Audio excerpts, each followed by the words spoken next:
চব পাব সেইখিনি গ্ৰুপতে আমি গাইড কৰি যাম সেইখিনি বাৰু আৰু কেনেকৈ কি পঢ়িব লাগে আৰু এটা আছে য'ত আমাৰ PIQ প্লাছ মক টেষ্ট চিৰিজ আছে সেইটো মানে 199 প্ৰাইচ তাত আপোনালোকে PIQ পাই যাব চেপ্টাৰ ৱাইজ PIQ গাইডেঞ্চো পাব টেলিগ্ৰাম গ্ৰুপ আছে তাতে জইন হৈ যাব তাতে ফ্ৰীলি বহুতখিনি দিয়া আছে টেলিগ্ৰাম গ্ৰুপত লিংক দিয়া থাকিব টেলিগ্ৰামত চব ঢেৰ সাৰা আমাৰ ফিজিক্সৰ কেমিষ্ট্ৰিৰ বায়'লজিৰ chapter wise PIQ sample question দিয়া আছে যোনে প্ৰিপাৰেশ্যন কৰি আছে নিটৰ কাৰণে কৰি আছে নিটৰ পাছত যদি ভাবিছে দিব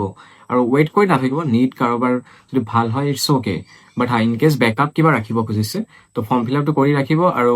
মেটেৰিয়েলছখিনি চাওক পঢ়াৰ চিলেবাছ যিহেতু ছেম থাকে তো পঢ়াৰ ষ্টেজটো ছেমে থাকে বাট কুৱেশ্যন অলপ ইয়াতে ডিফাৰেঞ্চ আহে কিছুমান আউট অফ এনচাইটি কুৱেশ্যন আহে চ' আমি সেইখিনি টেকেল কৰি ল'ম বাৰু আমাৰ গ্ৰুপত আৰু যোনে এতিয়ালৈকে ফৰ্ম ফিল আপ কৰা নাই ফৰ্ম ফিল আপ কৰি ল'ব লাষ্ট ডেট 10 জুন এক্সটেণ্ড কৰিব পাৰে এক্সটেণ্ড কৰাৰ চান্সেছ আছে বাৰু বাট এণ্ড মমেণ্টত কৰাতকৈ এতিয়া কৰি থোৱা ভাল আৰু চেণ্টাৰ চিলেকশ্যন এইবোৰ এতিয়া নাহে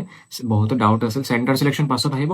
আপোনালোকে ট্ৰাই কৰিব হোৱাটছএপত মেছেজ কৰিব হোৱাটছএপত মেছেজ কৰিলে কি আমি ইন কেছ ক্লাছতে আছোঁ বা পাব্লিক প্লেচতে আছোঁ ষ্টিল ৰিপ্লাই দিব পৰা যায় কলটো চব টাইমত ৰেছপণ্ড কৰিব পচিবল নহয়